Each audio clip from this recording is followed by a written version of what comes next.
আপনি কি জানেন যে একটা কথা শুনেই ক্রস চেক না করে অ্যাকশনে যাওয়াতে কত পরিবার ভেঙে যায়, কত সম্পর্ক ভেঙে যায়? আমাদের মধ্যে প্রবণতা আছে। আপনার ছেলের ব্যাপারে একজন একটা কথা বললো, এসে ছেলের মারপিট, জিজ্ঞেস করেন না এটা। আপনার মেয়ের ব্যাপারে একজন এসে একটা বাজে কথা বলছে, এসেই আপনি মেয়ের সাথে খারাপ আচরণ। আপনার ওয়াইফের ব্যাপারে একজন বললো আর কি, যে ভাই আপনি এখানে, ভাবিকে তো দেখলাম ওইখানে আরেকজনের সাথে,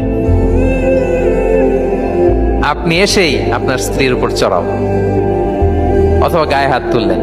তো হতে পারে যে ওই ভদ্রলোক অন্য কোনো মহিলাকে দেখেছে যে দেখতে আপনার স্ত্রীর মতো, এরকম হতে পারে কি পারে না বলেন?